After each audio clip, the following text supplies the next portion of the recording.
మత్తయి సువార్త 16వ అధ్యాయము 6వ వచనం చదివి 12వ వచనం చదవండి.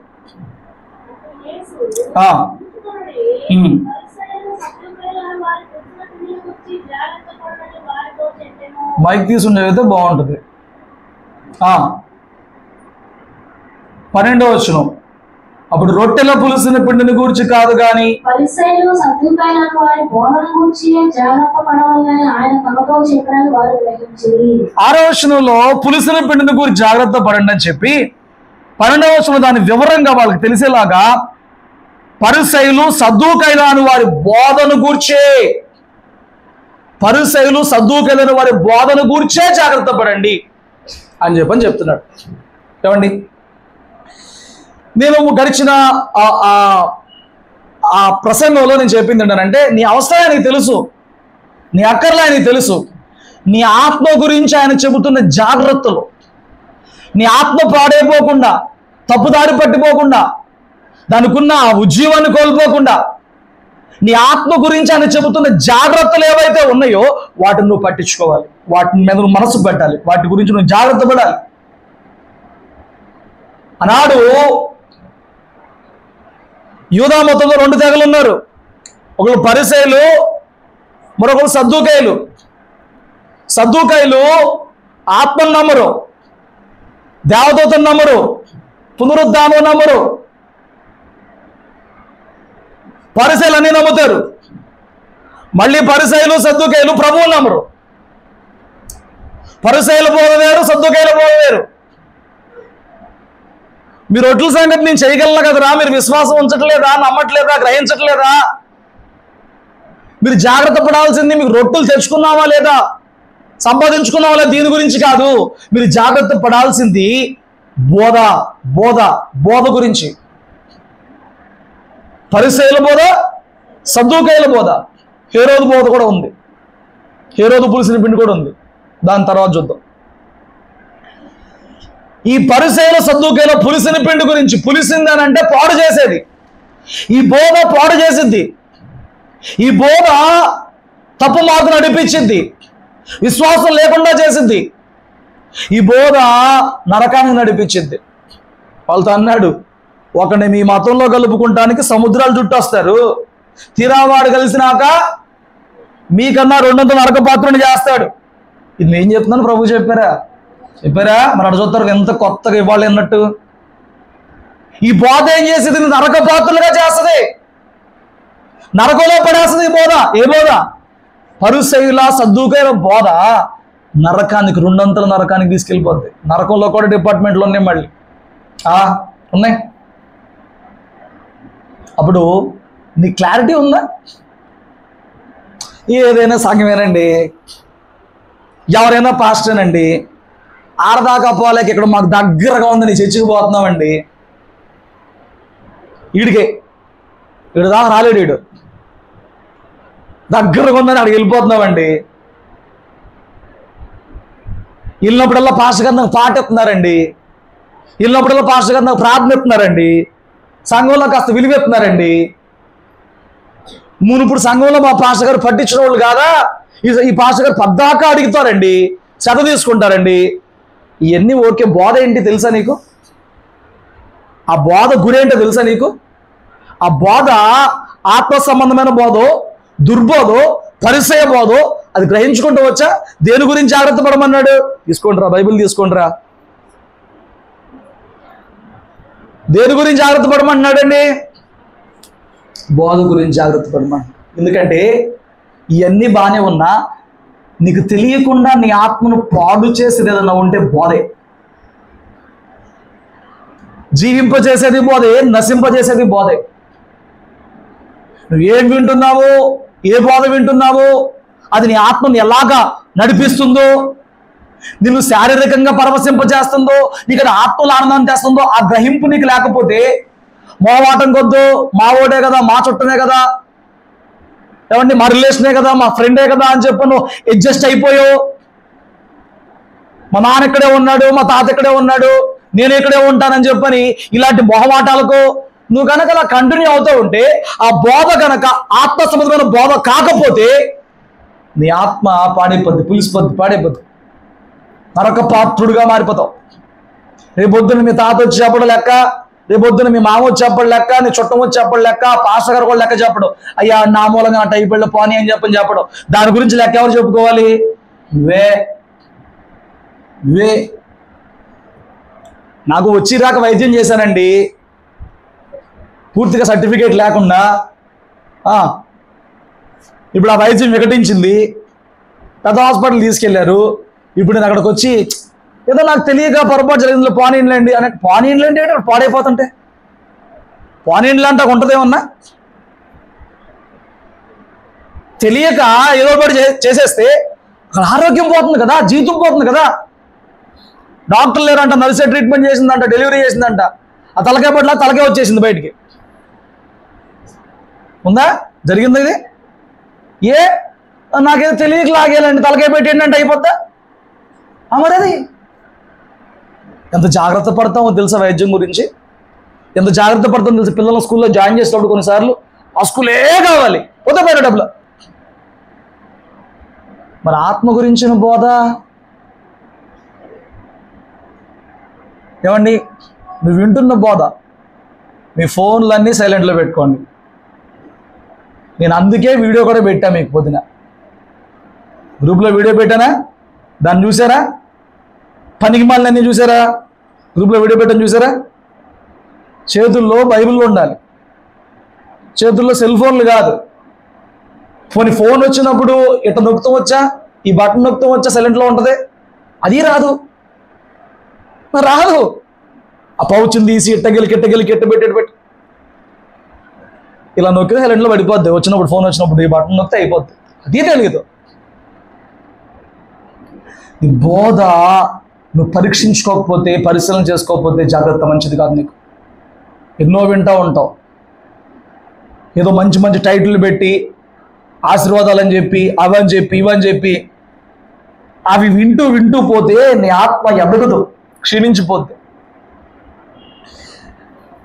అలాంటి పరిచయుల యొక్క మనస్తత్వము, పరిచయుల యొక్క ఆత్మ బోధ ఎలా ఉంటుంది? వాళ్ళు కొన్ని విషయాలు నేర్పిస్తావు, చాలా ఉన్నాయి, సమయము సరిపోదు అన్నీ చెప్పాలంటే. 15, 20, 30 పాయింట్లను వస్తాయి వెతుక్కుంటా పోతే మెల్లమెల్లగా. కానీ ఒక 4-5 మహా చెప్పే ప్రయత్నం చేస్తా. పరిచయుల బోధలో వారి మెంటాలిటీ ఎలా ఉంటుంది, వాళ్ళ ఆలోచనలు ఎలాగుంటాయి, వాళ్ళ బోధ ఎలాగుంటుంది, వాళ్ళ వ్యక్తిత్వం ఎలాగుంటుందో కొన్ని మీకు అర్థమయ్యేలా చెప్తా. దాన్ని బట్టి అటువంటి ఆలోచనలు కొన్ని మనకు తగులుతాయి. చూడే వాళ్ళ నీలోనూ మనలోనూ ఇప్పుడు దాకానో అలాంటి ఒక ఆలోచన మనలో ఉండుంటుంది. అవి సరి చేసుకుంటే ఈరోజు మనకు మంచిది. స్తోత్రం చెప్పు. ఒక విషయం చూపిస్తారా అండి? మత్తయి సువార్త 3వ అధ్యాయము 8వ వచనం చదవండి. అబ్రహాముకు తండ్రి అని మీలో మీరు చెప్పుకున్నారు, తలుస్తున్నారు. వినాలి చాలు. వాళ్ళు ఏమంట, వాళ్ళు ఏం చెప్పుకుంటారంట? మేము అబ్రహాము సంతానం, మేము అబ్రహాం సంతానం, మేము మిగతా వాళ్ళ కాదు, మేము అబ్రహాం సంతానం చెప్పుకుంటున్నారు. వీళ్ళ గొప్ప ఏంటి అందులో? వీళ్ళ గొప్ప ఏంటి అందులో? ఈ రోజున వాడికి మ్యాటరే ఉండదు. మా సంఘం 150 ఏళ్ళ నుంచి ఉంది తెలుసా, మా సంఘం పెట్టి 120 ఏళ్ళు అయింది తెలుసా, మా సంఘం స్థాపించి 80 ఏళ్ళు. నీ గొప్ప ఏంటి అందులో? మా పాస్టర్ గారు 9 కృపావరంలోనే తెలుసా, నీ గొప్పే ఉంది అందులో. నువ్వు చెప్పుకుంటున్నావే గొప్ప, నీ గొప్ప ఏంటి అందులో? మా పాస్టర్ గారు మా ఇంటికి వచ్చి ప్రార్థన చేసి వెళ్తారు, ఆయనకి విస్తారమైన పరిచర్య ఉంది, అన్ని వేల మందిలో కూడా మా ఇంటికి వచ్చి వెళ్తారు, వచ్చి వెళ్ళారు. నీకేంటి గొప్ప? ఎంత శాడిస్టో రాబోతు ఊరుకోయేమో వస్తున్నాడు, నీదేంటి అందులో గొప్ప? మా పాస్టర్ గారు కారు తోలేదు నేనే తెలుసా, మా చర్చిలో వీడియోగ్రాఫర్ నేనే తెలుసా, మా చర్చిలో మైక్ సెటప్ నాదే తెలుసా. ఇందులో గొప్ప ఏందిరా? ఇప్పుడు దీన్ని బట్టి నీకేంటి ఇందులో నీ గొప్ప ఏంటి అసలు? నీదేంటి ఇందులో? ఏమండి, మొన్న మా సంఘంలో 30 మందికి బాప్తిసం ఇచ్చారు. అందులో పోయేది ఎవరో నీ గ్యారంటీ ఏముంది ఇందులో? ఆ 30 మందిలో పరలోకం పోయేది ఎంతమంది? అసలు నీ ఆత్మ గ్యారంటీ ఎంత? కొన్ని విషయాలు గొప్పగా చెప్పుకుంటారు. మా తాతకాడి నుంచి మీ క్రైస్తవ కుటుంబమేనండి, మీ తాతకాడి నుంచి క్రైస్తవ కుటుంబమేనైనా, నువ్వు పుట్టిందే క్రైస్తవ కుటుంబంలోనైనా నువ్వు పాపివే, నువ్వు పశ్చాత్తాపడాలి, నువ్వు బాప్తిసం పొందాలి, నువ్వు కడగబడాలి. నీకు అర్థమవుతుందా? ఒకసారి చెన్నూరు వెళ్ళాను, అక్కడ వాక్యం కొరకు పిలిస్తే 2016లో ఆ పాస్టర్ గారు బైబిల్ కూడా ఇట్లా టక టక టక టక టక టక చెప్పేస్తున్నాడు. ముందు నేను చెప్పిన తర్వాత ఆ పాస్టర్ గారు చెప్పారు, ఇద్దరు అయిపోయింది, మీటింగ్ అయిపోయింది. ఆ తర్వాత పరిచయం చేసుకుంటే ఆయన చెప్తున్నాడు, 7 తరాల నుంచి పాస్టర్లు అంటాళ్ళు. నాన్న, తాత, ముత్తాత, ముత్తాత వాళ్ళ నాన్న, వాళ్ళ తాత, వాళ్ళ ముత్తాత, 7 తరాల నుంచి పాస్టర్లే ఉన్నారంట వాళ్ళు. ఇప్పుడేంటి, వాళ్ళ అబ్బాయికి బాప్తిసం ఇవ్వకుండా వెళ్ళిపోతాడా? వాళ్ళ అబ్బాయికి మారుమనసు లేకుండా పరలోకి వెళ్ళిపోతాడా? వాళ్ళ అబ్బాయి పశ్చాత్తాపం లేకుండా పరలోకి వెళ్ళిపోతాడు. సో ఇలాంటివన్నీ కూడా పరిశీలన మనస్తత్వం అనమాట. గొప్ప అంటే ఇప్పుడు అలా ఉన్నందుకు నువ్వు స్పెషల్ ఏం కాదు, కానీ బోధ ఎలా ఉంటుంది అంటే వీళ్ళ మైండ్లు పొల్యూట్ చేసేస్తారు. వాళ్ళ సంఘాలు లాగేంటి మన సంఘం, అల్లటప్ప సంఘం అనుకున్నావా? నేను స్థాపించిన అంత గొప్పటి తెలుసా? ఓరి పిచ్చోడా, ఏ సంఘమైనా రక్తము దారపోసి కొనుక్కుంటుంది ప్రభువు. ఏ సంఘమైనా శిరస్సుగా ఉండి నడిపించేది ప్రభు. ఏ సంఘమైనా అది నిర్దోషంగా నిష్కలంకంగా మారాలని చెప్పని ఉదక స్థానం చేత సిద్ధపరుస్తున్నవాడు ప్రభు. ఏ సంఘమైనా గద్దిని సరిచేసేవాడు ప్రభు. ఇందులో గొప్ప నువ్వు 80 ఏళ్ళ క్రితం మొదలెడితే ఏంటి, 180 ఏళ్ళ క్రితం మొదలెడితే ఏంటి, ఏంటి గొప్ప? నిన్ను మాత్రం ప్రభు కొనుక్కుని మమ్మల్ని సాతాను కొనుక్కున్నాడా? నువ్వు ముందు పుట్టావు, నువ్వు ముందు ఎరిగావు, నువ్వు ముందు స్థాపించావు. నీకన్నా ముందు మేమే పుట్టుంటే నీ సంఘ చరిత్ర అంతా నాది 20 ఏళ్ళేనండి, మాది 80 ఏళ్ళు. నువ్వు పుట్టింది ఎప్పుడు, ఆడు పుట్టింది ఎప్పుడు? ఇప్పుడు నేనే 1800లో పుట్టాను అనుకో, నేను అప్పుడే ప్రభుని ఎరుగున్నాను అనుకో, నేను అప్పుడు సంఘం స్థాపించింది అనుకో, ఇప్పుడు నాది పెద్దదైపోద్ది కదా. ఇందులో గొప్ప ఏంటంటే నువ్వు ముందు పుట్టి నేను అమ్మలు పుట్టా, ఇందులో గొప్ప ఏంటి? మీరు అలా ఆలోచిస్తారేమన్నా? ఆలోచించరా? వయసు గొప్ప ఉంటుంది కానీ సంఘ వయసు గొప్ప ఏంటండి? ముందు పుట్టావు, ముందు ఎరిగావు, ముందు స్థాపించావు. నేను అనుమాలు పుట్టి అనుమాలు ఎరిగి అనుమాలు స్థాపించా. ఆ అగ్నిలో పుటం వేసినప్పుడు కర్రో, చెక్కో, గడ్డో, వెండో, బంగారమో, వజ్రాలో అది తేల్చాల్సింది ప్రభువు కదా. నువ్వు సంకలు కొట్టుకుంటే పరిశీల బోధ. మన సంఘాల్లో ఉన్న వారికి ఏమైద్ది? అందరూ దేవుని వాక్య క్రమంలో నుంచి వెళ్ళి పరలోక స్వతంత్రించుకోవాలి తప్ప నువ్వు పర్టికులర్ సంఘంలో ఉన్నంత మాత్రం పరిశుద్ధుడు అయిపోవు, నువ్వు పర్టికులర్ సంఘంలో ఉన్నంత మాత్రం ప్రత్యేకం అయిపోవు, నువ్వు పర్టికులర్ సంఘంలో ఉన్నంత మాత్రాన సపరేట్ ఏమో పొందుకోవు. సపరేట్ అని పొందుకుంటావా? ఏముండవు. కానీ బోధ ఎలాగుంటుందనంటే డివైడ్ చేసేస్తుంది.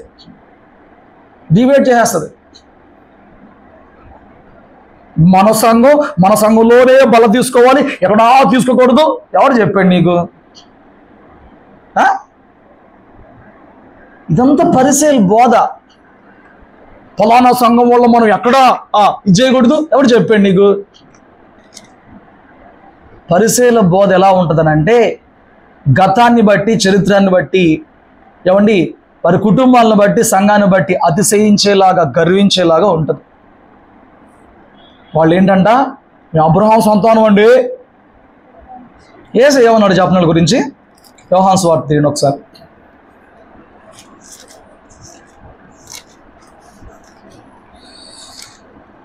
ఎనిమిదో అధ్యాయం అనుకుంటా, ఒకసారి తీయండి. 37వ వచనం. 37 కదా, 8వ అధ్యాయం అని చెప్పాను నేను. 37వ వచనం అన్నా. మీరు అబ్రహాము సంతానమని నాకు తెలియను, అయినను మీలో నా వాక్యమునకు చోటు లేదు కనుక నన్ను చంపవేయుచున్నారు. వాళ్ళు అబ్రహాం సంతానమే, కానీ అయినా మీలో నా వాక్యానికి చోటు లేదు. ఇంకా ఉపయోగం ఏంటి అబ్రహాం సంతానం అవడం వల్ల? నువ్వు హెబ్రోనే, నువ్వు సిఎస్ఏనే, నువ్వు బేతేలే, నువ్వు లేకపోతే లోదరనే, నువ్వు పెందుకొస్తే, నువ్వు బాప్టిస్టే, అయినా నీలో వాక్యం లేదు. ఇంకో ఉపయోగం ఏంటి? ఆడికి వెళ్ళి చెప్తావా, ప్రభువా నేను సిఎస్ఏ బ్యాచ్ అయ్యా, చెబుతావు పరలోకం వెళ్ళినాక? మార్టిన్ లూథర్గా స్థాపించిన సంఘాలు లూథరన్ సంఘాలంటే ఆర్సీఎం బ్యాక్గ్రౌండ్ కరెక్ట్ కాదని, 66 పుస్తకాలు మాత్రమే దైవిక ఎంపికని, మిగతా పుస్తకాలు కొలమానం కాదని, ఆర్సీఎంలో ఉన్న 99 రూల్స్ తప్పని సంస్కరణ చేసి ప్రొటెస్టెంట్ సంఘాలుగా మార్చిన లూథర్గా స్థాపించిన సంఘాలు లూథరన్ సంఘాలు అంటే. అక్కడికి వెళ్ళి ప్రభువా మేము లూథరన్ అండి, ఎవరు నువ్వు ఏదైనా నీలో నా వాక్యం ఉందా లేదా? నువ్వేదైనా చెప్పుకో పైన, మీరేదో ప్రభువుకు తెలుసు, నేను ఎక్కడ పెట్టడానికి తెలుసు, కానీ నీలో ఆయన వాక్యం ఉందా లేదా? అది నువ్వు క్వాలిఫికేషన్. అర్థమవుతుందా సబ్జెక్ట్ మీకు? నువ్వు ఏ బ్యాక్గ్రౌండ్ చెప్పుకుంటే ఎవరికి కావాలి? చిన్నప్పుడు ఎక్కడన్నా ప్రార్థన సేవకుల దగ్గర కానీ ఎక్కడన్నా కొత్తగా వెళ్ళిన చోట కానీ చెప్పుకునేటప్పుడు నాకు కూడా సాక్షి చెప్పేటప్పుడు మా అమ్మోళ్ళ సంగతి మాకు తెలియదు, కానీ మేము పుట్టిన కాడి నుంచి క్రైస్తవులేమండి, ఏం ఉండదు, డల్లయ్య చెప్పినా అట్ట చెప్పినా, దాంట్లో ప్రత్యేకత ఏం లేదు. విగ్రహారాధన కుటుంబంలో నుంచి వచ్చినోడైనా పాపాల కోసం పశ్చాత్తాపడి బాప్తిసం తీసుకోవాల్సిందే. పుట్టడమే క్రైస్తవ కుటుంబంలో పుట్టిన, సేవకుడు కుటుంబంలో పుట్టిన వాడు పశ్చాత్తాపడి కన్నీరు కాచి బాప్తిసం పొందుకోవాల్సిందే. పొందుకున్నాక ఎటు బ్యాక్గ్రౌండ్ నుంచి వచ్చినోడైనా దాన్ని రక్షణ కాపాడుకుని కొనసాగించాల్సిందే. ఇంకేంటి గొప్ప బ్యాక్గ్రౌండ్? పరిసయ్యుల బోధ ఇది హైలైట్ చేస్తుంది అన్నమాట. లూథరన్ సంఘాలు అంటే అవి ఏమండి, కానీ వారిలో వాక్యం లేదు. అప్పుడు ఉపయోగం ఏంటి? బ్రదరన్ సంఘాలు ఏమండి, హెబ్రోన్ సంఘాలు, ఎవరో గొప్ప గొప్ప వాళ్ళు కదా వాళ్ళు స్థాపించిన వాళ్ళు అందరూ కూడా. భక్త్ సింగ్ గారు కదా, ఏసన్న గారు కదా, వాళ్ళ పేరు చెప్పి నువ్వు పరలోకం వెళ్ళడం కాదు, నీలో వాక్యం ఉండాలి. ఉందా? ఉందా? లేకుండా చేస్తున్నారు పరిసయ్యుల బోధలో, లేకుండా చేస్తున్నారు. వాక్యం లేకుండా సంఘము, సంఘ క్రమములు, సంఘ నియమాలు, సేవకుడు పెట్టిన నియమాలు మాత్రమే వాళ్ళు దైవిక ఆజ్ఞలుగా భావించేలాగా మనం ఎట్టాగా ఉంటాం. అటు ఉంటే ఎవరు చెప్పండి అసలు అటు ఉండమని? మనమేం కొండగొర్రెలు, వాక్యంతో సంబంధం లేదు, వాక్యం చదవం, వాక్యం పట్టించుకో, వాక్యం ధ్యానం చేయం, వాక్యంతో కంపేర్ చేయం, ఇక్కడ చేయాలంటే వెళ్ళిపోయాం అంతే. రేపు ప్రభువు అడుగుతాడు, జాగ్రత్త. అందుకే చెప్తున్నాడు పరిసయ్యుల బోధతో జాగ్రత్త. ఇక్కడ మొహమాటానికి నా మొహమో పాస్టర్ గారు మొహమో చూసి నువ్వు నన్ను సంతోషపెట్టి, పాస్టర్ గారిని సంతోషపెట్టి, లేకపోతే ఇంకోటి సంతోషపెట్టి నువ్వు వీళ్ళు సంతోషపెడుతూ ఉంటే ప్రభువుని సంతోషపెట్టలేవు. మనుషులు సంతోషపెట్టేవాడు అప్పటికీ కూడా సంతోషపెట్టలేడు. నువ్వు ఎవరిని సంతోషపెడతావు చూసుకో, జాగ్రత్త పడమన్నాడు. బోధ పాడు చేస్తుంది, నిన్నో పాడు చేస్తుంది, పొల్యూట్ చేస్తుంది. జాగ్రత్త. ఒకటి, వాళ్ళు తమ బ్యాక్గ్రౌండ్ గురించి గొప్పగా చెప్పుకుంటారు, తమ గతము, తమ చరిత్రను గొప్ప చేసుకుంటారు, మనం ప్రత్యేకించబడ్డామని చెప్తారు. ఏం ప్రత్యేకత లేదు ఎవరిలోనూ, అందరం పాపలమే, ఏ భేదం లేదని ప్రభువు చెప్పాడు. మనం ప్రత్యేకించబడ్డాం, మన సంఘాలు ప్రత్యేకించబడ్డాయి, మనం కృపలో ఉన్నాం, మనం ఇందులో ఉన్నాం. ఏముండవు. నీలో వాక్యం ఉందా? అయినను మీలో నా వాక్యానికి చోటు లేదు. అప్పుడు ఇంకా ఉపయోగం ఏంటంటే నువ్వు ఏ పేరు చెప్పుకుంటే ఏ పేరు నిన్ను పరలోకానికి తీసుకుని వెళ్ళదు. ఇంకొకటి చూపిస్తాను రండి, ఇంకొక విషయం వీళ్ళు ఎలా ప్రవర్తిస్తారు. లోకాసువార్త 18వ అధ్యాయం 11వ వచనం.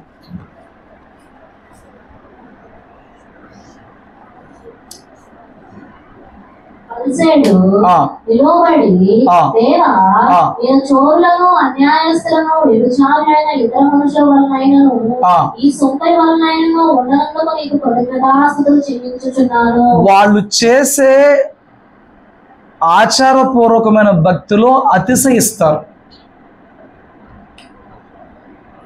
మీకు అర్థమైందా? ఒకటి, వాళ్ళ బ్యాక్గ్రౌండ్ చెప్పుకుని అది చేస్తారు, చరిత్ర చెప్పుకుని అది చేస్తారు, సంఘం పేర్లు చెప్పుకుని, కుటుంబాల పేర్లు చెప్పుకుని, సేవకుల పేర్లు చెప్పుకుని ఆ సేవకుడు నాకు సెల్ఫీ ఎత్తాడు, నేను ఫోన్ చేస్తే తీస్తాడు, నేను పిలవంగానే వస్తాడు. సేవకుడు వస్తే గొప్ప, దేవుడు వస్తే గొప్ప. కానీ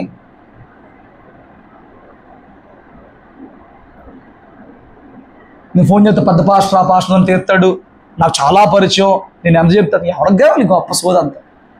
ఒక రోజు అక్కడికి వెళ్ళాను, ఒక పాస్టర్ పరిచయం అయ్యారు, ఆయనతో మాట్లాడుతున్నాను. విజయవాడలో పలానా పాస్టర్ పేరు చెప్పండి, నీకు తెలుసా అన్నాడు. నాకు తెలియదండి అన్న. నువ్వు పాస్టర్ అయ్యిండు, పలానా పాస్టర్ పేరు నీకు తెలియదా అంటున్నాడు. ఈ ఇరుమోహం చూస్తున్నాను నేను. నా పక్కన జాషో అన్నాడు, మీకు పలానా పాస్టర్ పేరు తెలుసా అన్నాడు. అడిగి తెలియదు. నేను తర్వాత ఆయన పెద్ద, ఆయన వయసులో ఏమనలేకపోయాను. నేను అనేది ఒకటే, నాకు ప్రభు గురించి తెలియాలా, పాస్టర్ గురించి తెలియాలా? నాకు పాపం ఏంటండి తెలియకపోతే ఆ పాస్టర్ గురించి? నాకు ప్రభు గురించి తెలియాలి, ప్రభు చెప్పిన బోధ తెలియాలి. ఆ మాట తీసుకెళ్ళి ఏ వ్యక్తి చెప్పడం తెలిస్తే చాలా నేను ప్రభుతో క్వాలిఫై అయిపోతాను. అవునా? విజయవాడలో లిస్ట్ అంతా తెచ్చుకుని నా జేబులో పెట్టుకుంటే ఉపయోగం? సేవకుల లిస్ట్ అంతా తెచ్చుకుని జేబులో పెట్టుకుని సేవకులకి అందరితో పరిచయం కలిగి ఉండి సేవకులందరూ గ్రూప్ మెయింటైన్ చేస్తే ఇప్పుడు నేను పరలోకంలో క్వాలిఫై అవుతానా? సోది. నీకు ఆ పాస్టర్ తెలీదా, నీకు ఆ పాస్టర్ తెలీదా, నీకు ఆ పాస్టర్ తెలీదా? నాకు ప్రభు తెలుసురా నాయన, నాకు పాస్టర్ ఎందుకురా? నాకు ఎవరిని పెట్టాడో నా సేవకుడు నాకు తెలుసు, నాకు ప్రభు తెలుసు. ఆడు తెలుసా, ఆడు తెలుసా, వాడు తెలుసా, ఇదే ఈ వాళ్ళ పరిశీలత ఇలా ఉంటుంది. రెండేంటంటే వాళ్ళు చేసే ఆ పై భక్తికి వాళ్ళు అతిశయిస్తారు. వాళ్ళు అతిశయిస్తారు. ఎందుకు అతిశయిస్తారు? రే రోజు బైబిల్ చదువుతావా? ఆడు వేస్ట్ అండి, ఆడు బైబిల్ చదవడం. నేను రోజు 3 అధ్యాయాలు చదువుతాను. రోజు 1 గంట ప్రార్థన చేస్తావా? ఆడు వేస్ట్ అండి, నేను రోజు 2 గంటలు ప్రార్థన చేస్తా. ఇదే అతిశయం, ఇదే అతిశయం. అన్నాడు వ్యభిచారుల వల్ల నేను లేను అంటాడు. ఏసే ఏం చెప్పాడు? వ్యభిచారం అంటే శరీరం కలుపుతూ కాదురా, నువ్వు మోహర్ చూపుతో చూసిన ఆలోచనలు చేసిన అవి కూడా వ్యభిచారం కింద కౌంట్ అవుతాయి. ఇప్పుడు వీడు వ్యభిచారం చేయాల, దొంగగా లేనన్నాడు, వీడు పాస్ అవుతాడు, టిక్ పెడతాడు, ఇవన్నీ నేను అర్హత లేదన్నాడు. సోదరుడు కోపం లేకుండా వీళ్ళ ఆచారమే తప్ప ఆత్మ సంబంధమైన లోతైన భక్తిలోకి వెళ్ళరు. ఆచారంగానే చేసి అతిశయపడతా ఉంటారు. నీకు అర్థమైందా? నేను అంటాను, రోజు మందిరంలో ఉండి వాక్యం చదువుతాను, కొంతమంది సేవకులు వాక్యం వింటా నేను. అయినప్పటికీ నా హృదయము లోతుగా భక్తి చేయకుండా మీరు కేవలం వారానికి ఒక్కరోజే వచ్చి ఈ చెప్పిన వాక్యాన్ని చక్కగా పట్టుకుని మీరు కనుక దాన్ని వారమంతా పాటిస్తే నాకంటే మీరే గొప్ప. నాదేం లేదు ఇక్కడ సోది. ఊరినే నా పని చెప్పడం, ఊరికి అంతే, చిన్న పని అంతే, చెప్పడమే. కానీ ప్రభు దృష్టిలో నా అంతరంగంలో కనుక లోతైన భక్తి లేకుండా పైకి మాత్రం మీకు చెబితే, మీరు వారం అంతా చదవనోళ్ళైనా, వారంలో ఒక్కరోజు విన్నోళ్ళైనా, చదువు రాక వారం అంతా చదవనోళ్ళనంటే మళ్ళీ మీరు దాన్ని ఎక్స్క్యూజ్గా తీసుకోమాకండి. చదువు రానోడు వారం అంతా చదవకపోయినా పర్లా, చదువు వచ్చినోడు చదవాలి. టైం ఉంటే సంవత్సరానికి ఒకసారి, టైం లేకపోతే 2 సంవత్సరాలకు ఒకసారి బైబిల్ కంప్లీట్ చేయాలి. నువ్వు రక్షణ పొందుకున్నాక 3 ఏళ్ళైనా ఒక్కసారి కూడా బైబిల్ చదవకపోతే నీకు ఆత్మీయత మీద ఆసక్తి లేదు, నీకు భక్తి మీద ఇంట్రెస్ట్ లేదు, నువ్వు భక్తిపరుడు కాదు. చదువు వచ్చినాక 3 ఏళ్ల కన్నా ఒక దెబ్బలు అయిపోవాలి, 3.5 ఏళ్ళ కన్నా ఒక్కొక్క పేజ్ అన్న, ఒక్కొక్క పేజ్ అన్న, ఒక్కొక్క పేజ్ అన్న. ఒకవేళ నీకు చదువు రాకపోతే ఈ విన్న వాక్యాన్ని బలంగా పట్టుకుని నువ్వు లోతుగా భక్తి చేస్తే నాకన్నా మంచి భక్తిపరుడు దేవుని దృష్టిలో ఉంటావు. నేను నీ మీద అతిశయించడానికి ఏం లేదు, నేను నిజంగా హృదయపూర్వకంగా చెప్తున్నా. నాకన్నా ప్రభు దృష్టిలో మీరందరూ గొప్ప భక్తిపరులై ఉండొచ్చు. నేను మీకన్నా తక్కువే, నీటిలో నేను అన్ని విషయాలు మీకన్నా తక్కువే. నేను అతిశయిస్తానికైతే ఏం లేదు ఇక్కడ. సోదరం చెప్పండి, రోజు మందిరంలోనే పడుకున్నా, రోజు బైబిల్ చదువుతున్నా, ప్రకటిస్తున్నా, నా భక్తి హృదయపు లోతుగా లేకపోతే, ఆ ఆత్మ సంబంధమైన భక్తి నేను చేయకపోతే మీరే గొప్పవాళ్ళు నాకన్నా దేవుని ఎదుట. కానీ పరిశీలన ఎలా ఉంటారు తెలుసా? అతిశయిస్తారు, అతిశయిస్తారు. వాళ్ళకి అతిశయం వచ్చిందండి.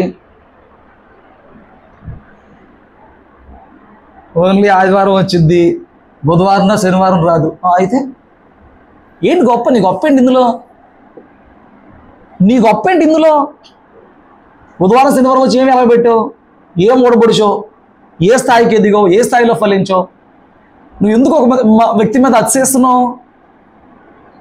వాళ్ళ గురించి బాధపడు. వాళ్ళు కూడా వస్తే బాగుంటుంది, వాళ్ళు కూడా ప్రార్థన చేస్తే బాగుంటుంది, వాళ్ళు కూడా మాతో పాటు ఈ మాటలు వింటే బాగుంటుంది, వాళ్ళకి మేలు జరిగింది. ఓకే, ఇది రైట్ ఆప్షన్.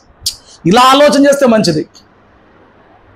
సాయిన బుధవారం నాడు, శనివారం నాడు ఎందుకాడేంటి? ఆడు దేవుని రక్తంలో కడగబడినాడు, పునరుద్ధానాన్ని విశ్రాంతాన్ని పాటిస్తున్నాడు. అక్కడ ప్రభు ఆజ్ఞ టిక్ అయిందా? ఇది సంఘక్రమం. దీన్ని టిక్ చేయకపోతే నువ్వెవడ నిలదెత్తానికి, నువ్వెవడ బుధవారం శనివారం కదా, నువ్వెవడ వంటానికి? ప్రభు చెప్పాడు నీకు అలాగా. అది అతిశయం అన్నమాట, ప్రోత్సాహం కాదు. రే అవకాశం ఉంటుంది, బుధవారం శనివారం రారా, ఎదుగుతావు భక్తిలో, నిన్ను కూడా రా. ఇది వేరు. ఏది బాగుంది? బుధవారం శనివారం రారు బెటర్. భక్తి అంటే ఇది బాగుందా? ఇది బాగుందా? నువ్వు బయటికి చెప్పొద్దు. నువ్వు హృదయంలో ఇప్పుడు దాకా ఎంతమంది మీద అలాగా ఒక అత్యయం కనపరుస్తున్నావు, నిర్లక్ష్య తునికెడుతున్నావు. ఇటు చెప్పాడు, ఈ సొంకర్లా కాదండి మేము. చివరికి ఎవడికి మార్కులు ఎక్కువేశాడు దేవుడు? ఎవడికి ఎక్కువేశాడు దేవుడు? నువ్వు అడిగే విధానం, చెప్పే విధానం ఎట్లాగుంది? రండి బుధవారం రండి, శనివారం రండి, ఏదో వాక్యం వినేళ్ళండి, ప్రార్థన చేయండి, పడుకోండి చర్చిలో అందరూ ఉంటాంగా. ఏమండి రారు పెట్టరు, ఇవ్వడవి వాళ్ళని తృణీకరిస్తాకి, వాళ్ళని తీసేస్తాకి, నువ్వు వచ్చేస్తానికి దేవుడు పడుతున్నావు, వచ్చి వాక్యం చెప్పడం నిద్రపోతావు, విజ్ఞాపన నిద్రపోతావు, ఏం చదువుతున్నావు వచ్చి మందిరానికి. సో పరిశీలి ఏంటంటే వాళ్ళు చేసే ఆచార భక్తులు వచ్చేస్తారు. వాళ్ళ లోతు వాడు పట్టుకోడు, వాడు లోతుగా వెళ్తే వాడు ఇంకా పశ్చాత్తాపడాలి. వాడు ప్రభువుకు సమీపించగలిగితే వాడు ఇంకా పశ్చాత్తాపడాలి. అవునా కదా? నువ్వు ప్రభు యొక్క పరిశుద్ధతను పోల్చుకుంటావా, పక్కన వాడితో పోల్చుకునే అంటావా? ఎవరిని పోల్చుకుంటావు? భూమి మీద పోల్చుకుంటా ఏ భక్తిపరుడు నీకున్నాడు? వెంబడించాల్సింది భూమి మీద ఉన్న భక్తిపరులా, ప్రభువునా, యేసునా? ఆయనతో పోల్చుకో, అప్పుడు తెలిసింది నీ పరిశుద్ధి ఎంతో. ఆయనతో పోల్చుకో. వీళ్ళు అట్లా చేయరండి. వీళ్ళు అక్షరాన్ని బాగానే పట్టుకుంటారు, అక్షర ప్రకారంగా భక్తి చేస్తారు, మిగతా వాళ్ళు తృణీకరిస్తూ ఉంటారు, అచ్చయిస్తూ ఉంటారు. ఇది పరిసేయుడు విధానం, పరిసేయుడు ఆత్మ. నేను చెప్పనా, ఎంత తోడైనా ప్రభు దగ్గర సమీపించే కొలది వాడు ఇంకా దోషిగానే కనపడతాడు, వాడు ఇంకా దౌర్భాగ్యుడిగానే కనపడతాడు. గొప్ప ప్రవక్త అయిన యెషయా ఆ దర్శనం చూసినప్పుడు అయ్యో అయ్యో అయ్యో నా అపవిత్రమైన పెదవులు కలిగిన వాడిని అయ్యా. అడిగంటే గొప్పడి పరిసేయుడు, యెషయా గారి కంటే గొప్పడా? మరి నీ ఆత్మ ఏంటి? అల్లాడిపోయాడు యెషయా ప్రవక్త. నేను అపవిత్రమైన పెదవులు కలిగిన వాడిని. నాలో అపవిత్రత లేదా? నీలో అపవిత్రత లేదా? పాస, మనం అందరం పాసా? ఇప్పుడు వీడితో పోల్చుకుంటే నాకేమనిపించింది? పోల్చుకోవడం మానిపడి నువ్వు పోల్చుకోవాల్సిన ఆయన పరిశుద్ధత్వం. పడండి, నీకు చెప్పింది ఆర్తులతో పోల్చుకోమని నిన్న పనికి మాలిన వారం అని. అది పరిసేయుడు ఆత్మది. వాడితో వీడితో పోల్చుకోమాక, ప్రభువు పరిశుద్ధత్వం నువ్వు పోల్చుకో. హల్లెలూయా, స్తోత్రం చెప్పు. ఎక్కుతుందా? ఏమైనా తగులుతుందా? బాగానే తగులుతుందా? ఇంకొంచెం ముందుకెళ్దాం రండి. మత్తయి సువార్త 9వ అధ్యాయము 11వ వచనం. పరిసయ్యులు అది చూచి, మీ బోధకుడు సంపర్లతోనూ పాపులతోనూ కలిసి ఎందుకు భోజనం చేయించున్నాడని ఆయన శిష్యులను అడిగిరి. ఇదే బోధ. ఏంటండి ఇది బోధ? పాపులతో కలవద్దు, పాపులతో కలవద్దు. మన మధ్యలో ఒకడు పరిశుద్ధుడు నించోబెట్టండి.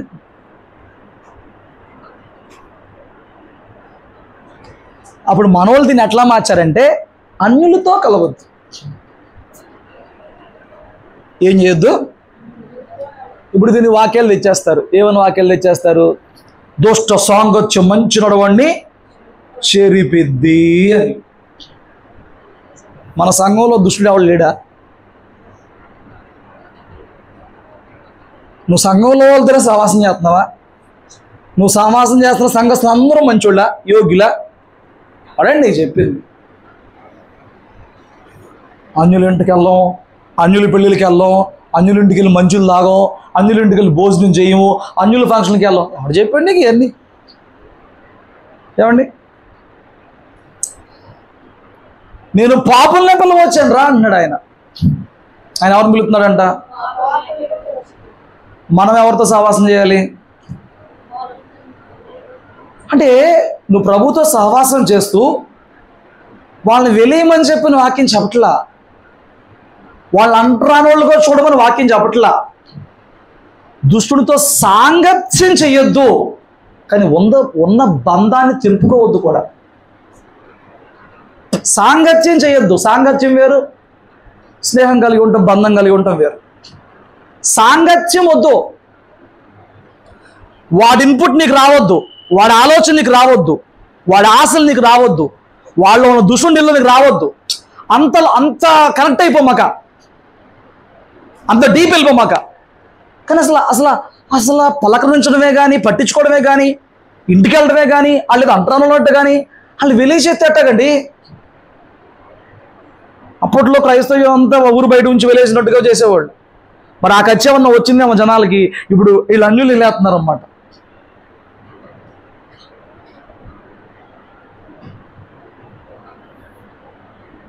కొడుకు రక్షణ పొందుకున్నాడు, తల్లిదండ్రులు రక్షణ లేకుండా చచ్చిపోయారు. ఇల్లు తగలెట్టి పడేసి ఏమొచ్చింది నష్టం? ఇప్పుడు నీ తల్లిదండ్రులని పాతిపడితే వాళ్ళు ఒప్పుకోవట్లేదు కదా, నువ్వు రక్షణ పొందుకున్నావు కదా, నువ్వు వెళ్ళి తగలెట్టేసే. వాళ్ళ రక్షణ లేదు, ఇప్పుడు నేను చేయను అంటాడంట. నేను చేయను. కన్న తల్లిదండ్రులకే కొరిపెట్టకపోతే చూసేవాళ్ళు ఏమనుకుంటారండి? అసలు దేవుడు అని చెప్పాడంటే ఎన్ని ఎవరు నీకు చెప్పింది గొడవ, ఈ బోధ? ఇప్పుడు నీకు అన్నయ్య ఉన్నాడా, తమ్ముడు ఉన్నాడా, వాడు చేత అంటే చేపించు, ఓకే. నీకు తప్పదా? చెయ్యి. దేవుడే వండు, దేవుడే వండు. తల్లిదండ్రులు సాగనమ్ముతున్నావు, దానికి ఒక పద్ధతి ఉంది, బంధువులందరూ అదే కావాలంటున్నారు, పోయి తగలెట్టే. వాళ్ళు ఎట్లా నరకానికి వెళ్ళిపోయేవాళ్ళే, పోనీ వాళ్ళు ఎట్లా కాలిపోయేవాళ్ళే, కాల్చి పడేసే. ఇప్పుడు నువ్వు అలా కాల్చకుండా పక్కన ఉంటే మాత్రం పరలోకం పోతారా? విపరీతాలు ఎందుకండి? క్రైస్తవ్యాన్ని ఉమ్మేస్తున్నారండి ఇటువంటి పిచ్చి పిచ్చి పనులు చేస్తే. అన్యుడు నిన్ను వివాహానికి పిలిచినప్పుడు వెళ్ళటానికి నీకు మనసు ఉంటే వచ్చు కదా, ఎవడే అని అంత ప్రేమతో వచ్చి నీ ఇంటికి కాటేసి రారా బాబు అని చెప్పంటే నువ్వు వెళ్ళి జీవితానికి ఆశీర్వాదం కాదు. అరే ఎవడరా చెప్పులు అడాపడా పడేశారు, చక్కగా లైన్ పెట్టించాను కదా అక్కడ నేను.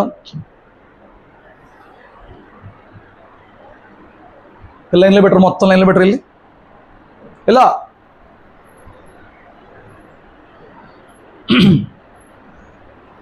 నువ్వు వెళ్ళడమే. ఆదివారం పిలిస్తే వెళ్ళమాక, జాగ్రత్త. వాళ్ళకి చెప్పు, రక్షణ పొందుకున్నాం కదా, బాప్తిసం తీసుకున్నాం కదా, ఆదివారాలు మేము దేవుని దగ్గరికి వెళ్ళాలి, ఆదివారం మమ్మల్ని పిలవద్దు, నువ్వు పిలిచినా నేను రాకపోతే నువ్వు ఫీల్ అవ్వద్దు, ఏ రోజన్నా పిలువు తప్పకుండా వస్తా చెప్పు వాళ్ళకి. బుధవారం అయితే వెళ్ళు, శనివారం అయితే వెళ్ళు. ఆడి జీవితంలో ఒకసారి పెళ్లి చేసుకుంటాడు, నీకోసం మళ్ళీ చేసుకుంటాడా? ఏంటండి? ఆడిని బంధువాడు, ఆడిని స్నేహితురాడు, వాడిని కొలీక్వాడు, వాడిని రాక కోరుకుంటున్నాడు, నీ దీవెన వాడు కోరుకుంటున్నాడు. కన్నాను విందులో ఆయన ఉండడం దీవెన అయింది. నువ్వు అక్కడ ఉండడం వాళ్ళకి దీవెన అవ్వాలి, నువ్వు అక్కడ ఉండడం వాళ్ళకి ఆశీర్వాదం అవ్వాలి. వెళ్ళు, విగ్రహారాధన పెళ్ళైనా. ఏమన్నా తెలివిగా వాక్యం వినండి, అంతవరకు ఉండండి. మీకు ఇప్పుడు ఈ మాట చెప్తే ఆదివారం కూడా వెళ్ళిపోతారు, అదేమంటే బాబు మనం చెప్పాడంటారు అయ్య గారికి.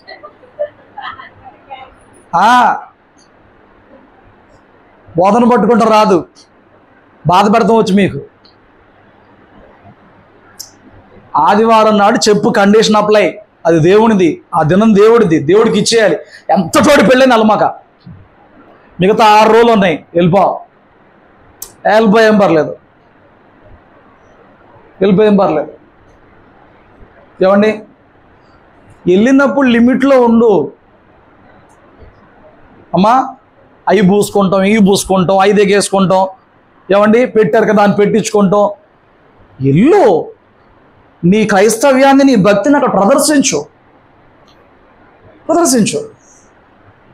ఎలేమాక వెళ్ళి వాడిని నిండారా దీవించిరా.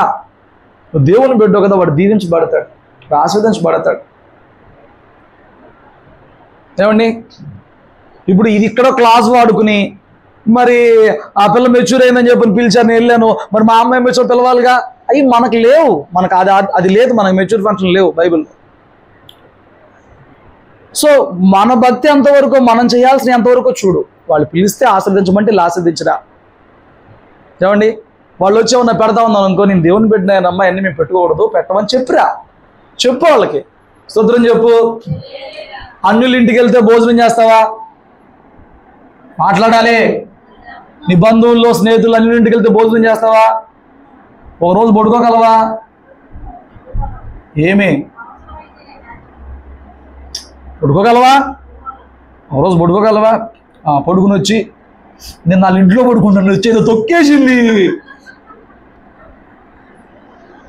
నువ్వు దేవుని బిడ్డవు కదా, నేను సత్యం చెప్పనా, ఆ తొక్కేది నీ మందిరం వచ్చి పడుకున్నా తొక్కిద్ది వచ్చి. ఆ ఇంటికి వెళ్ళినందుకేం కాదు, నువ్వు బలహీనం పడితే ఎక్కడ పడుకున్నా వచ్చి తొక్కేద్ది. ఏమండి ఏమైంది? ఏం కాదు. సో వాళ్ళ మీద మనం ప్రేమ చూపించాలి. వాళ్ళు ఉన్న పాపాన్ని ప్రేమతో వారికి అర్థమయ్యేలా ఖండించాలి. వాళ్ళ అజ్ఞానంలో ఉన్నారు, వాళ్ళ అజ్ఞానాన్ని ఖండించాలి. అది మనం సహవాసం చేయగలిగితేనే చేయగలం. వాడిని దేవుని దగ్గర నడిపించాలంటే వాడిని వెలేసినట్టు చేయలేవు, చేస్తే దేవుని పని చేయలేవు. వాడిని వెలేయకూడదు, ప్రేమించాలి, కలుపుకోవాలి, కలగలుపుకోవాలి. స్తోత్రాలు చెప్పండి. నీ అన్నైనా, నీ తమ్ముడైనా, నీ పిన్ని, బాబాయ్, మేనత్త, ఏ వరసోళ్ళైనా, ఎటు పక్కనోళ్ళైనా, ఏమండి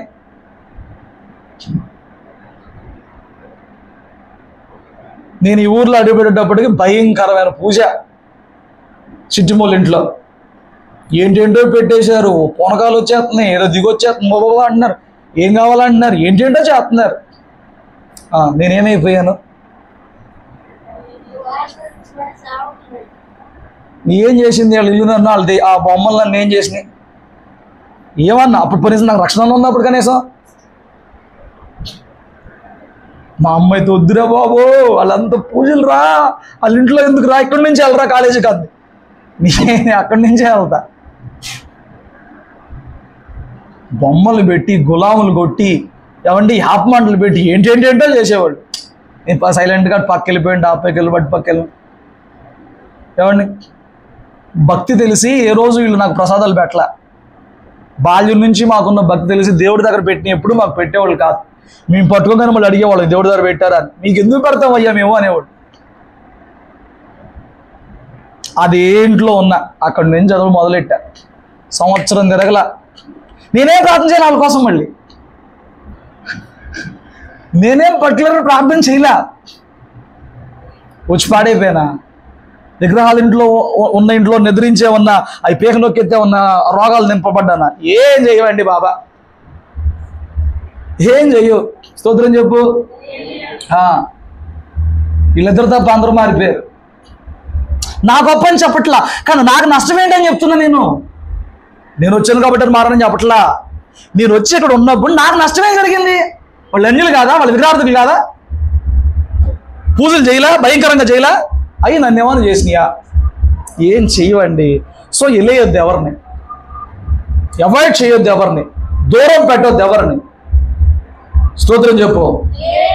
హల్లెలూయా. ఎన్ని పాయింట్లు చెప్పాను? చాలా ఇంకో చెప్పనా? సైలెంట్గా ఉన్నారంటే చాలా అర్థం. చెప్పనా 2 పాయింట్లు? ఇంకా కంటిన్యూ చేస్తాను దీన్ని, ఒక 4-5 సిరీస్ల దాకా ముందుకు తీసుకెళ్తాను. 9వ అధ్యాయంలోనే 14 వచ్చిన చూడండి. అసలు 12లో ఎక్స్ప్లెనేషన్ చూడండి, మర్చిపోయాను మీకు అది ఎక్స్ప్లెనేషన్. 12లో ఆయన ఎక్స్ప్లెనేషన్ చేశాడు. ఆ మాట విని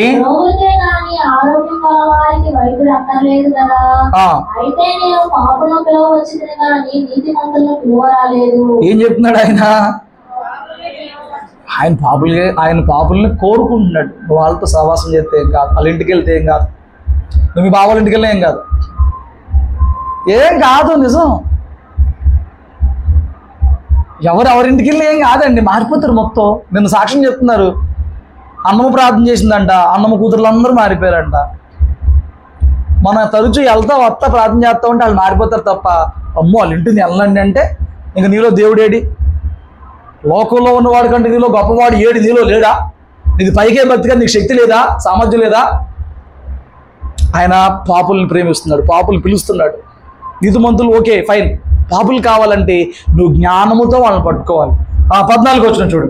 అప్పుడు యోహాను శిష్యులు ఆయన ఎదురు వచ్చి, పరిసయ్యులను మేము తరచుగా ఉపవాసం చేయుచున్నాము గాని నీ శిష్యులు ఉపవాసం చేయరు, దీనికి హేతువేమని ఆయన అడుగగా, మేము తరచుగా ఉపవాసం చేయుచున్నాం కదా పరిసయ్యులు, మేము నీ శిష్యులు ఉపవాసం చేయరేంటి అంటే, నా వైపు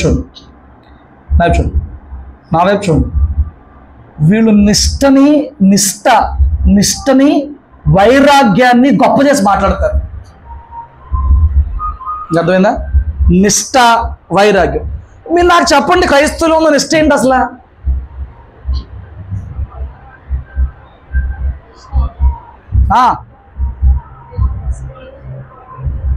లేదా?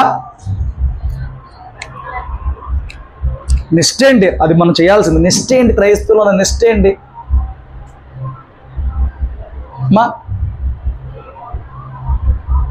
వాడని కొంచెం పాత నిబంధనలు ఏమైనా ఉందా? ఉంది. కొత్త నిబంధనలు ఉందా? లేదు. పాత నిబంధన వాక్యాలు పెట్టుకుని కొత్త నిబంధనలు నిష్ట చేయమంటే అటు కుదిరిద్ది చెప్పు, నాకు అర్థం కావట్లేదు.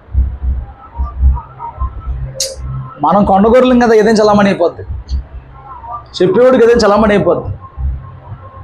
చూడండి, ఇప్పుడు వాళ్ళు ఉపవాసం ఉంటున్నారు. ఉపవాసం దేనికి ఉంటున్నావు?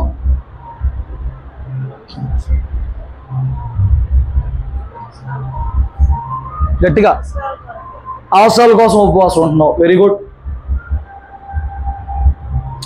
పరిసయ్యుడు ప్రార్థన చేశాడా 18వ అధ్యాయంలో? ఆడేం చెప్పాడు? 2 సార్లు ఉపవాసం. ఎందుకు ఉంటున్నాడు? ఆడు ఉపవాసం భక్తిలో భాగం చేసుకున్నాడు. ఆడు ఉపవాసం మూలంగానే నీతి వచ్చింది అనుకుంటున్నాడు. ఉపవాసం మూలంగానే నీతి వచ్చింది అనుకుంటున్నాడు. అవునా? ఉపవాసం మూలంగా పశ్చాత్తాపం రావాలి. ఉపవాసం మూలంగా నీతేం రాదు. ఉపవాసంతో నీ దేహాన్ని ఆయాసపరుచుకుని క్షమాపణ కోరాలి, పశ్చాత్తాపడాలి. వీళ్ళు నిష్ట కోరతారండి. వీళ్ళు ఎక్కువ వైరాగ్యంగా మాట్లాడతారు, వైరాగ్యాన్ని కోరతారు. ఏమండి, నేను చెప్తున్నా, వాక్యాన్ని బట్టి చెప్తున్నా. ఆదివారం బలలో చేయి వేస్తావంటే గురువారం వరకు భార్యాభర్త కలుసుకోవచ్చు, ఏం కాదు. నువ్వు శనివారం ఉపవాసం పెట్టుకున్నావు అనుకో, జాగ్రత్త విను. రేపు బల్ల కాదు కానీ వాళ్ళు శనివారం బల్ల ఉపవాసం ఉన్నావు. నీ భర్త వచ్చి కలుద్దావురా అంటే కలిస్తే దేవుడు శిక్షిస్తాడా?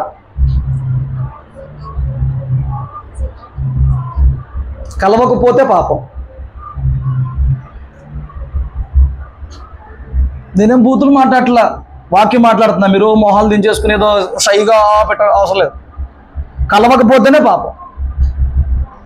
నీ భర్తకు లోపడాలా వద్దా? సన్మానించాలా వద్దా? గౌరవించాలా వద్దా? దేవుడిని అడ్డం పెట్టి ఆయన కోరిక ఎందుకు దూరం పెడుతున్నావు? ఉభయుల సమ్మతి చొప్పున దూరంగా ఉండండి అన్నాడు.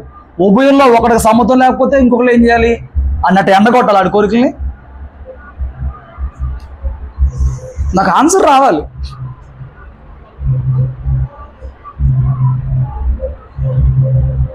వాళ్ళని ఎండగట్టకండి. నువ్వు నిలపగలవు, నువ్వు భక్తి పర్రాలు, అతను నిలపలేకపోతున్నాడు. మీరు పరిశుద్ధ వివాహంలో భాగస్థులు అయ్యారు కదా. అన్యులుగా అయినా క్రైస్తవులుగా అయినా భార్యాభర్త కలిసినప్పుడు వాళ్ళు పరిశుద్ధులే, పరిశుద్ధ వివాహమే కదా. నువ్వు నీ భర్త కలిస్తే అది అపరిశుద్ధం ఎందుకు అయింది? ఎవడు చెప్పాడు? ఎవడి కలు తప్పేముంది? బల్లకెళ్ళే ముందు 2 రోజులు ఉండు కొంచెం ప్రార్థన చేసుకుంటా గ్యాప్ కావాలి. మిగతా రోజుల్లో భర్త అడిగినప్పుడు సమ్మతి, ఉభయులకి సమ్మతి అవ్వమని చెప్పాడు కొరింథీ పత్రికలో. నేను నా సొంత జ్ఞానం ఇక్కడే ఉపయోగించట్లా. ఉభయులకి సమ్మతి అయితే దూరంగా ఉండండి. మనస్సు నిలపలేకపోతే తిరిగి కలవండి. చెప్పలేదా? మన సొంత కవిత్వాలు ఎందుకు వాడుతున్నావు? ఆహారమే కానీ సెక్సే కానీ ఇవి దూరం పెట్టడం నీతేమీ కాదు. నీ భర్తతో నువ్వు 1000 సార్లు కలిసిన తప్పేం కాదు. అది నీకు అనుమతించిన దానిలో ఆహారం విషయంలో తిండిపోతుగా ఉండొద్దు, కానీ కడుపులో తిను. తిండి తిన్న అపవిత్రం చేయదు. చెప్పాడు కదా మాట. నాకు ఓపిక ఉందండి, నేను మందిరంలోనే కూర్చుంటానండి, శనివారం ఎక్కడికి పోను, 6 దాకా ఏం తీసుకోను. నువ్వు శనివారం పనికి వెళ్తున్నావా? పొద్దున్న టిఫిన్ చేసేళ్ళు. ఎవడు నిన్ను కొట్టేది? అడుగుతాడు ప్రభువుని, అడుగుతాడా? ఎవడు నిన్ను కొట్టేది? నువ్వు ఉపవాసం ఉండాలనుకుంటే టిఫిన్ చేసి ఉండు. లేదయ్యా అనంటే పొద్దున్న టిఫిన్ మనసు మధ్యాహ్నం అన్నం తిని పడేసి. ఎవడండి చెప్పింది నీకు? ఇప్పుడు అలా చేస్తే పరిశుద్ధుడు. ఇప్పుడు నేను మందిరంలో ఉన్నాను, పొద్దున్న నుంచి 6 దాకా ఏం తెలియదు కాబట్టి నేను పరిశుద్ధుడిని. పాప ఆయన పనికి వెళ్ళాడు, బలం కావాలి, ఒక మొత్తున్నాడు ఆయన పాప. ఎవరు చెప్పండి? ఇక ఒళ్ళు గొల్ల చేసుకోమని చెప్పాడు ప్రభు నిన్ను. అది పరిసయ్యుడి బోధ. స్తోత్రం చెప్పు. నీ ఆహారము దేవుడు శారీరకంగా మనలో నిలిపిన ఆ కోరికలు, ఆ భార్యాభర్త కలయిక ఎప్పటికీ అవి మనల్ని అపత్రం చెయ్యవు.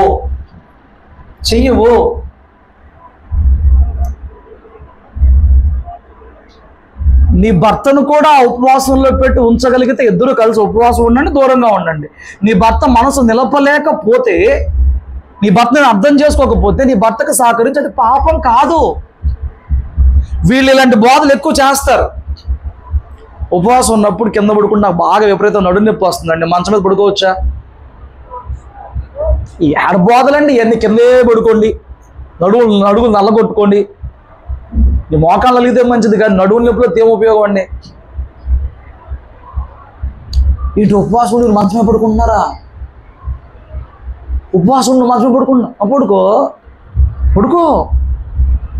వీటిని ఏమీ దేవుడు వేరేట్ చేయడండి. వీటిని దేవుడేమి హైలైట్ చేసి చూడ్డు.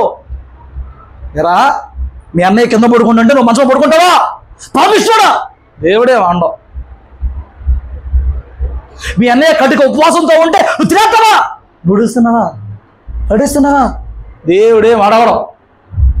ఏం గోల లేకపోతే ఈ గోల? పిచ్చి గోళ అంత చేస్తున్నారు, పిచ్చి వ్యవహారం అంత చేస్తున్నారు. వీళ్ళు వాళ్ళనే తృణీకరిస్తారు. 40 రోజులు చేస్తున్నావా? 30 నేను 40 చేస్తున్నా. ఇప్పుడు ఏం దిగొచ్చింది? 40 చేసి నువ్వేం ఓడబొడిచావు? 30 చేసి ఆడేం చేస్తాడు? ఆడు స్వతహాగా చేయనివ్వండి, ఆడు స్వతహాగా రానివ్వండి. ఇదేంటి భయపెడతారు జనాల్ని? భయపెట్టి భక్తి చేపిస్తాడు. హృదయం పనిచేస్తుంది అక్కడ. 21 రోజులు కూడా చేయవా? నువ్వెవడవరా చెప్తాకి? తృణీకరిస్తాకి. భక్తి హృదయపూర్వకంగా చెయ్యాలి. నా సంఘంలో నా దైవజనుడు క్రమం పెట్టాడు. నా సంఘంలో నా దైవజనుడు నాకు, నా కుటుంబాల కోసం, సంఘం కోసం కడుపుని కన్నీరు కారుతున్నాడు. వెళ్దాం, 4 మాటలు విందామని వాడు హృదయంలో నిజంగా బుద్ధి పుట్టి వస్తాడు. అది నిజమైన భక్తి. నా దైవజనుడు నా కోసం కన్నీరు కారుస్తున్నాడు. నా దైవజనుడు సంఘానికి ఉపదేశం ఇస్తున్నాడు. ఏమైందో గంట అడ్జస్ట్ చేసుకుని వెళ్దాము, ఉందాము. మా కోసం కదా కన్నీరు కార్చేది, మా కోసం కదా ఉపదేశం తెచ్చేది, మా సంఘక్షేమం కోసం కదా, మా కుటుంబాల కోసం కదా. బుద్ధి పుట్టి వస్తారు. బుద్ధి పుట్టకపోతే రాకపోతే దేవుడేం చేయడండి బాబా. దేవుడు ఏం చేస్తాడా? ఈ 40 రోజులకు వచ్చేవాళ్ళు 30 రోజులు 21 రోజులకి తప్పక ఆ వస్తున్న వాళ్ళని తృణీకరించి చూస్తున్నారు కదా. నువ్వు చెప్పు, నువ్వు రోజు రాత్రిపూట ఇంట్లో కుటుంబ ప్రార్థన చేస్తున్నావా? రోజు నీ ఇంట్లో బైబిల్ చదువుతున్నావా? కుటుంబ ప్రార్థన చేస్తున్నావా? బైబిల్ చదువుతున్నావా? నీకు సంవత్సరం అంతా తెకాణం లేదు భక్తిలో. 40 రోజులు చెబుతాడు, నువ్వు పుడుతావా? ఏంటండి న్యాయం మాట్లాడండి. 325 రోజులు గంతొచ్చు, ఎగరొచ్చు, ఉండొచ్చు. పాత్రలు మానిపడేయచ్చు, సినిమాలు చూడొచ్చు, సీరియల్ చూడొచ్చు, ఫోన్లు చూడొచ్చు. ఈ 40 రోజులు మాత్రం భక్త్యా? ఇది దేవుడు చూస్తాడా?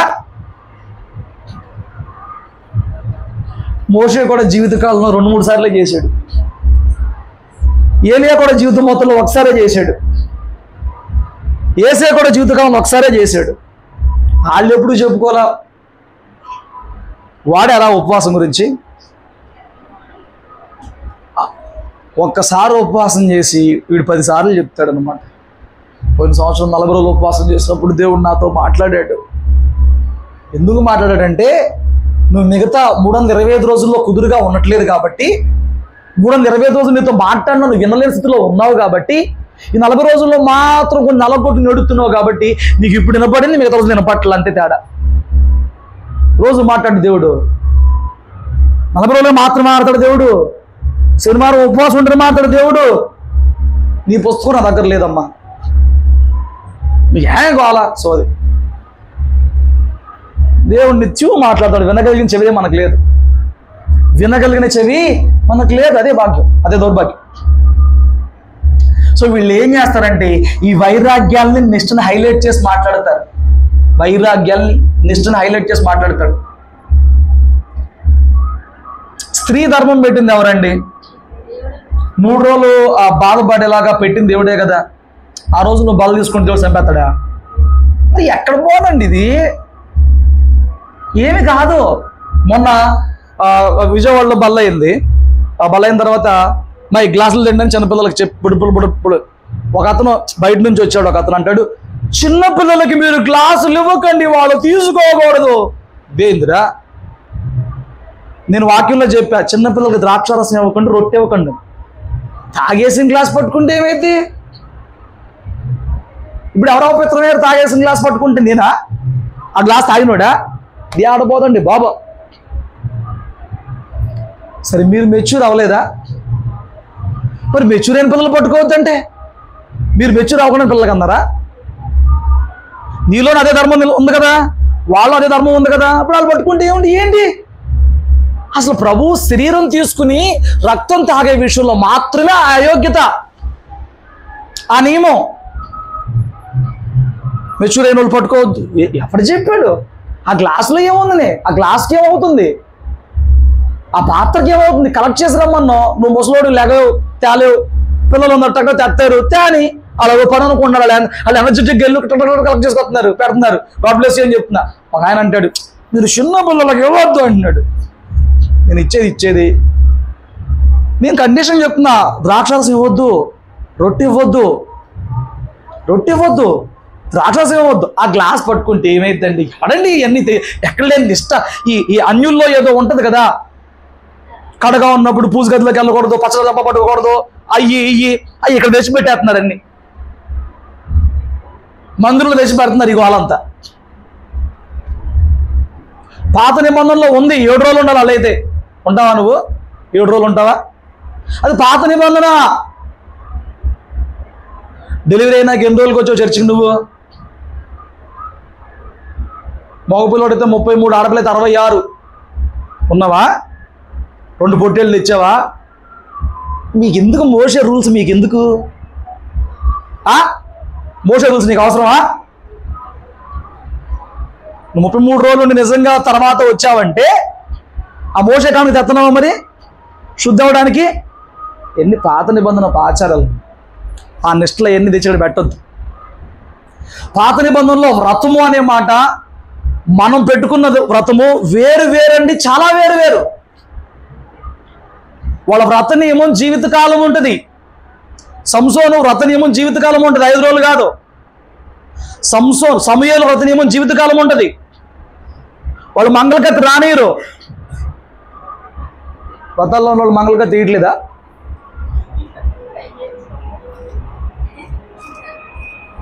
మగోళ్ళు మరి వ్రత నియమం. మనం బల రోజున తాగేదేంటి?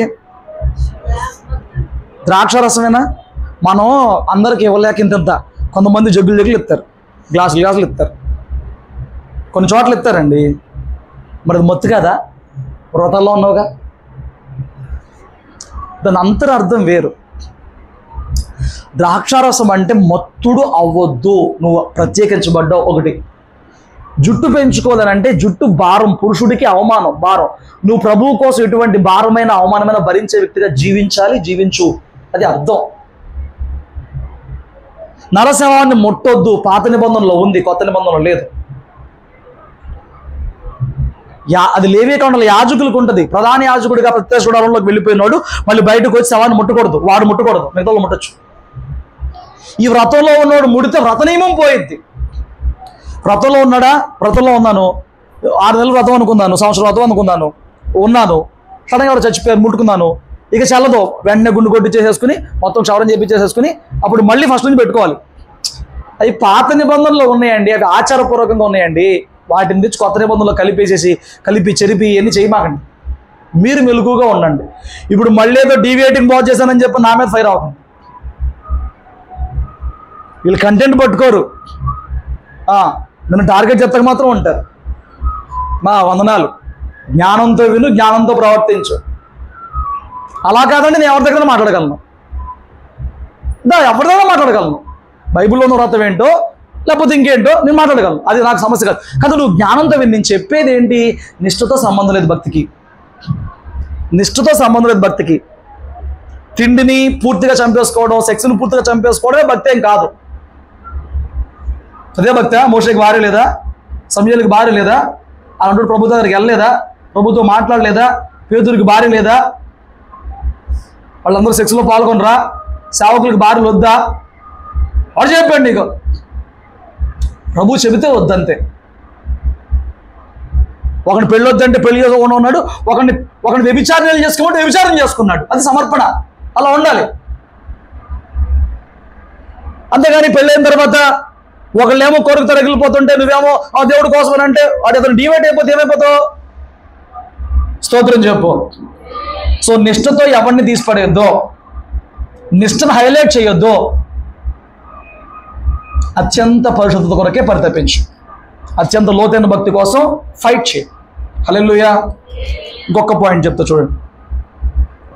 మత్తయి సువార్త 12వ అధ్యాయం, మత్తయి సువార్త 12వ అధ్యాయం 2 వచ్చిన. ఆ కాలమందు యేసు విశ్రాంతి దినమున పంటచేలలో పడి వెళ్ళుచుండగా ఆయన శిష్యులు ఆకలి కొని వెన్నులు తుడిచి తినసాగిరి. వాళ్ళకి ఆకలి వేసిందంటండి.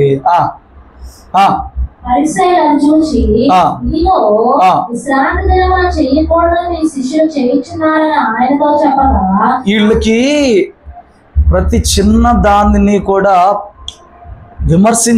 నిందించే బుద్ధి వీళ్ళది.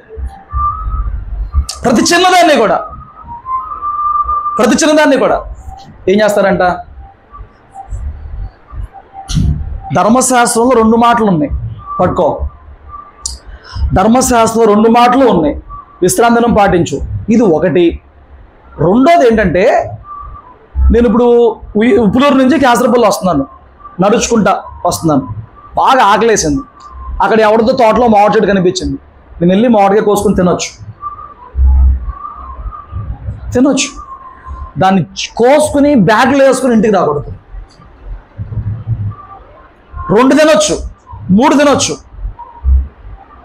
ఆకలి మీద ఉన్నా కదా తినొచ్చు, ఆకలి మీద ఉంటే తినాలి. దాన్నే తెచ్చుకుందామని వెళ్ళి తేకూడదు. వాళ్ళ ఇంట్లో మామిడి చెట్టు ఉంది, కాయలు కోసినాయి, వాళ్ళు పడుకున్నారు, కోసుకొద్దాం, ఇది కాదు నేను చెప్పేది. దారిలో వస్తున్నావు, ఆకలి వేసింది, చూసో తోటలో మామిడికాయ జాంకాయ కనిపించింది, వెళ్ళి కోసుకుని తినేసి రావచ్చా? తప్పు కాదు, ధర్మశాస్త్రం. ఇప్పుడు వీళ్ళేమంటారు? ఆ కోసుకునేది ఆదివారం అయితే కొయ్యొద్దు అంటారు. మరి అదే ప్రతి చిన్నది, ఇది విశ్రాంతి దినం కదా ఎందుకు వస్తున్నారు? వాళ్ళు పంట కొయ్యలా ఆకలేసి 2 తెంచుకుని తిన్నారేంటో. వాళ్ళే మరి తిండండి వాళ్ళకి. అప్పుడు ఉపవాస నిష్టలోకి రాలా, నీకులాగా నాకులాగా. వాళ్ళు మంచి తిండి ఆవలో మంచి స్టొమక్లు కట్టుకుని వేసేస్తూ ఉంటారు. వీళ్ళు కంప్లైంట్ రేజ్ చేస్తారు ప్రతిదానికి. నేను అంటున్నాను, నీకు నీ భక్తిలో కంప్లైంట్లు కనపడితే గొప్పగా ఎదుగుతావు, ఎదుటోటి భక్తుల కంప్లైంట్ కనపడి దిగజారిపోతావు. ఆ భక్తుల కంప్లైంట్ కనపడినప్పుడు ప్రేమతో వాడిని గద్దిస్తే, ప్రేమతో చెప్తే నువ్వు వాడిని కాపాడుకుంటావు. వాడిని విమర్శిస్తూ గద్దిస్తూ ఉంటే కోల్పోతావు. నిందించే ఆత్మ పరిశీలి విమర్శిస్తారు, నిందిస్తారు, విమర్శలు నిందలు ఉంటాయి. స్తోత్రం చెప్పు. హల్లెలూయా. మాటలు మీకు అర్థమవుతున్నాయా? నిన్ను నువ్వు విమర్శించుకో. బలముందు ఏమన్నాడు? మనల్ని మనమే విమర్శించుకున్నప్పుడు తీర్పు పొందాం. ఎవరు విమర్శించుకోవాలి? మనకి ఏళ్ళు చూపుతాం. అటు పెద్ద ఈజీ ప్రాసెస్ అండి, కానీ 3 ఏళ్ళు మనకే చూపిస్తున్నాయి. అవునా కదా? 3 ఏళ్ళు మనకే దౌర్భాగ్యం మనకు చూపించే వాటిని, మనలో ఉన్న వాటిని మనం చూసుకోం. ఇది పరిశీడాత్మ. విమర్శ చేయడం, వ్యాప్తి చేయడం, దాన్ని వ్యాప్తి చేస్తారు. వంశీ అట్ట చేశాడంట, మౌనిక అట్ట చేసిందంట. నువ్వు చెప్పాల్సిన ఆ ముక్క ఆడికి, అరే నువ్వు చేస్తాను తప్పు, అట్ట చేయకూడదు, అట్ట మారు, ఇది ఆడికి చెప్పాలి. వంశీ అట్ట చేశాడంట. పరిసేడు. ఇది పరిసేడు బ్యాచ్. విమర్శిస్తారు, నిందిస్తారు. అది చిన్నదే. దేవుడు అని క్షమిస్తాడు, వీడు క్షమించడం. ఆ తప్పు దేవుడు క్షమిస్తాడు.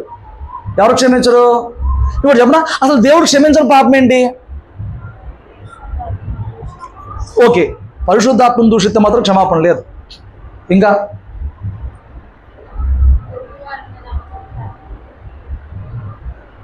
అదే ఈ పొరుగువాడి మీద కోపం కలిగి ఉంటాం. ఓకే, ఇంకా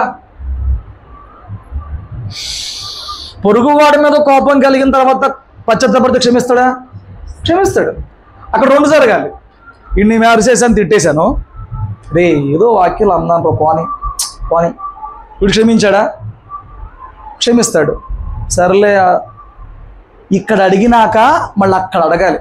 అయ్యా నా సహోదరుడు హృదయాన్ని గాయపరిచాను, తప్పైపోయింది, నన్ను క్షమించు అని చెప్పి మళ్ళీ ఎవరి దగ్గర అడగాలి? మనం ఏం చేస్తామంటే దేవుడి దగ్గర అడుగుతాం, అడగం. మనిషి దగ్గర అడిగేస్తాం. 2 అవ్వాలి. వాళ్ళలో ఉన్న జీవం, వాళ్ళలో ఉన్న ఆత్మ ప్రభువుది కాదా? ప్రభువు దుఃఖం కాదా? ఆ వ్యక్తి బాధపడితే నా వల్ల ఆ వ్యక్తిని అడగాలి, ప్రభువును కూడా అడగాలి. నువ్వు అపార్థం చేసుకుని బాధపడితే నేనేం చేయలేను. అది నీలో ఏదో స్పిరిట్ పని చేస్తుంది. నువ్వు అపార్థం చేసుకుని బాధపడితే నీకు రెస్పాన్సిబుల్ ఏం కాదు, నాకు అవసరం లేదు.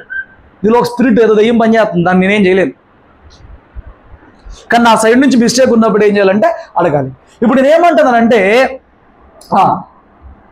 నీకు ఎదుటి వాళ్ళ తప్పులు కనపడుతున్నాయా? ఎదుటి వాళ్ళనే కనపడుతున్నాయా? వాటిని విమర్శిస్తున్నావా? వాటిని స్ప్రెడ్ చేస్తున్నావా? ఇది పరిశీడు ఆత్మ. జాగ్రత్త. హల్లెలూయా. ఈ బోధలకే ఇంకా ఉన్నాయండి, అవలా కంటిన్యూ చేస్తుంది. ఈ బోధలకే దేవుడు జాగ్రత్తగా ఉండు, దూరంగా ఉండు అంటున్నాడు. వాళ్ళు మతాన్ని ఏదో సంస్కరించేస్తున్నాం అనుకుంటారు, కానీ వాళ్ళే పాడు చేస్తున్నారు. వాళ్ళ మతాన్ని వాళ్ళు ఉద్ధరిస్తున్నాం అనుకుంటారు, కానీ వాళ్ళే నరకంలో తీసుకెళ్ళిపోతున్నారు. అది జరుగుతుంది. ఏం చెప్పిన 5 పాయింట్లు టక్ చెప్పేయండి, ముగిస్తున్నాను. అండి మా చెప్పు. పరిశీలి ఏం చేస్తారు అమ్మా? మేము అబ్రహాం సంతానం. వాళ్ళ గతాన్ని, వాళ్ళ చరిత్రని, వాళ్ళ కుటుంబాన్ని, వాళ్ళ సంఘాన్ని గొప్పగా భావిస్తారండి. వాక్యం మాత్రం వాళ్ళల్లో ఉండదు. అలా అదే గొప్ప, మాకు అదే అనుకో, అది ఆడికి ఏం ఉపయోగం ఉండదు. అయినా మీలో నా వాక్యం లేదన్నాడు. అర్థమైందా? దేనిలో చూసుకుని అతిశయిస్తారు. దేన్ని?